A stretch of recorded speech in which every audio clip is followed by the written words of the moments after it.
atau disebutkan dalam banyak riwayat bahwasanya nabi-nabi pun belum pernah ada nabi yang lihat Allah, termasuk Nabi Muhammad SAW. Kita ambil dalilnya dalam hadis Bukhari. Waktu Nabi SAW pulang dari Isra Mi'raj, jemaah sekalian, Aisyah bertanya radhiyallahu anha, berkata, istri beliau, ya Rasulullah, hal tara rabbak? Apakah anda waktu Mi'raj ke langit, terima perintah salat, sempat lihat Tuhan anda enggak? Lihat enggak Allah itu bagaimana? Apa jawaban Nabi SAW? Nurun ala nur anna arah.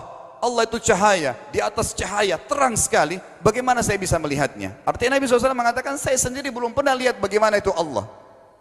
Contoh sebelumnya Nabi Musa alaihissalam. Nabi Musa waktu menerima wahyu Taurat, itu selama 40 hari, turun Taurat lengkap. Al-Quran 23 tahun baru lengkap. Kalau Taurat 40 hari, nunggu di gunung Tursina. Tursina sebuah wilayah di Mesir sekarang. Itu banyak gunung-gunung batu, ada satu gunung batu yang tinggi, Nabi Musa nunggu di situ. Setiap hari Jibril datang turunin surah, turunin ayat gitu. Setelah berlalu 37 hari dari 40 hari menunggu Taurat turun, Nabi Musa alaihissalam tiba-tiba bertanya kepada Allah, mengatakan begini dalam Al-Quran, A'udzu billahi minasyaitonir rajim, Rabbi arini anzur ilaik. Wahai Tuhanku, izinkan aku melihatmu. Aku beriman kau ada ya Allah, tapi aku ingin lihat kau bagaimana.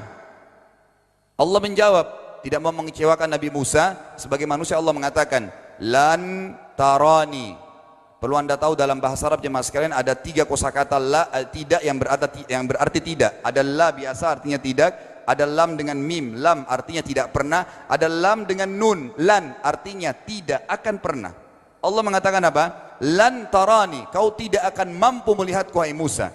Tapi Allah nggak mau kecewain Musa. Ternyata Musa selama 37 hari jemaah sekalian kagum-kagum melihat gunung-gunung batu di situ. Pergantian siang malam, burung-burung yang terbang, air yang mengalir di lereng-lereng gunung. Lalu dia mengatakan, Allah mengatakan apa? Walakin unzur ilal jabal fa in istaqarra makanahu fasawfa tarani.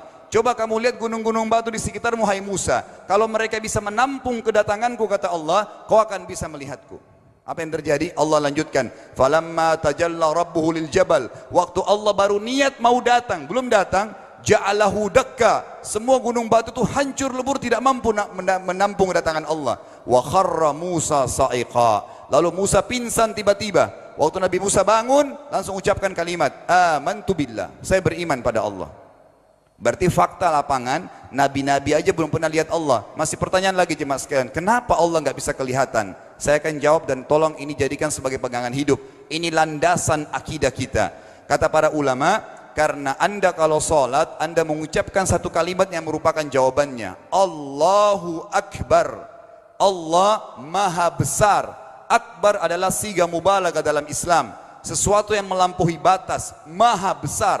Kita terangkan. Kata Nabi SAW, perumpamaan bumi yang kalian tinggali ini dibanding dengan langit pertama di atas kepala kalian, ada 7 lapis langit. Allah mengatakan, sab'an shidada, 7 lapis langit yang kokoh. Alladzi khalaqa sab'a samawatin tibaqa, yang menciptakan langit tibaqa bersusun, 1, 2, 3, 4, 5, 6, 7.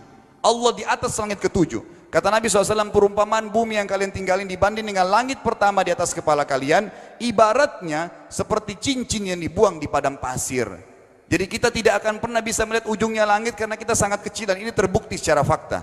Apakah anda sudah tahu bahwasanya miliaran bintang-bintang yang ada di atas kepala anda yang jaraknya sekian miliar tahun dari bumi dan sekian miliar tahun lebih besar daripada bumi, sekian miliar kali lebih besar daripada bumi, itu semua berada di bawah langit pertama. Manusia tidak akan pernah bisa memegang langit ini dengan telapak tangannya, karena dari sini saja ke Pluto jaraknya 270 tahun. Nggak bakal bisa ada astronot dikirim kena mati di tengah jalan. Jaraknya jauh sekali bintang-bintang, dan semua berada di bawah langit pertama. Kata Nabi SAW, di atasnya ada langit kedua besarnya, digabung antara bumi sama langit pertama seperti cincin dibuang di padang pasir. Langit ketiga, 2, 1 dan bumi digabung tiga-tiganya, di mana langit ketiga seperti cincin dibuang di padang pasir, sampai langit ke-7, 5, 6, 4, 3, 2, 1 dan bumi 7 digabung, dibanding langit ke-7 seperti cincin dibuang di padang pasir. Dan langit yang luas ini jemaah sekalian dipenuhi dengan makhluk Allah yang lain namanya malaikat. Dalam hadis Bukhari kata Nabi SAW, waktu saya sedang dimi'rajkan ke langit, tidak ada 4 jari pun ukuran di langit yang luas itu, kecuali saya temukan malaikat yang sedang ruku atau sujud, penuh dengan jumlah mereka. Anda tahu malaikat itu ada namanya nama kelompok, seperti Raqib Atid itu kelompok. Di bawah Raqib banyak miliaran malaikat, di bawah Atid miliaran malaikat. Sama dengan Munkar Nakir, ada memang nama kelompok. Makanya kalau manusia 5 miliar, Raqib Atidnya 10 miliar. Raqib Atidnya 10 miliar. Lalu kata Nabi SAW, di atas langit ke-7 ada Sidratil Muntaha. Besarnya digabung antara 7 lapis langit dan bumi. 8 hanya seperti cincin di bawah di padang pasir. Di atas Sidratil Muntaha ada sebuah lautan yang Allah ciptakan. Lautan itu besarnya digabung antara Sidratil Muntaha, 7 lapis langit dan bumi. 9-9-nya seperti cincin dibuang di padang pasir. Makanya kalau anda baca Quran, anda baca ayat wa kana arsyu alal ma, singgasana Allah di atas air. Ini maknanya, air adalah ada lautan. Lalu kata Nabi SAW, arsy-nya Allah di atas lautan itu singgasananya Allah. Besarnya digabung antara lautan, Sidratul Muntaha, 7 lapis langit dan bumi. 10-10-nya hanya seperti cincin dibuang di padang pasir. Anda sudah hafal ayat kursi? Apa artinya? Ayat tanda-tanda kebesaran Allah. Kursi itu artinya bukan tempat duduk, tapi tempat pijakan kaki raja di singgasana. Kalau raja ingin naik singgasananya di pijakan kaki, itu namanya kursi. Kita baca apa? Wasi'a kursiyuhu as-samawati wal ard. Pijakan kakinya Allah saja sudah menutupi seluruh langit dan bumi ini. Jadi kita mustahil bisa melihat Allah karena besarnya Allah Azza wa Jal. Tinggal kita tutup jemaah sekalian. Kira-kira lalu bagaimana saya berhubungan dengan Allah? Jawabannya sederhana. Anda lingkari namanya Allah, ini Tuhan kita. Yang menyembah selain Allah kafir, yang mempartisipasikan Allah dengan makhluknya, masih sembah berhala, kuburan, jimat, namanya syirik. Dua-dua enggak boleh. Untuk berhubungan dengan Allah yang tidak kelihatan dengan mata kita ini, tapi kita bisa rasakan keberadaannya, cuman satu cara. Di bawahnya lingkarin ibadah, sholat, puasa, zakat, haji, takziah, ziarah kubur, semua ini adalah rangkaian ibadah untuk berhubungan dengan Allah. Semua ibadah ini jemaah sekalian harus seperti yang Allah mau, bukan yang Anda mau. Ini penting.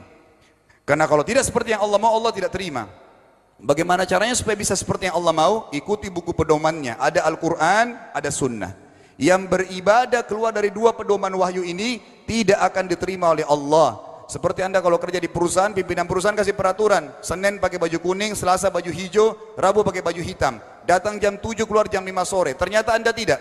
Hari Senin Anda pakai baju yang hari Rabu, datangnya jam 9, keluar jam 2 siang, dikeluarkan oleh pimpinan atasannya. Itu baru peraturan manusia. Bagaimana dengan peraturan Allah Azza wa Jal?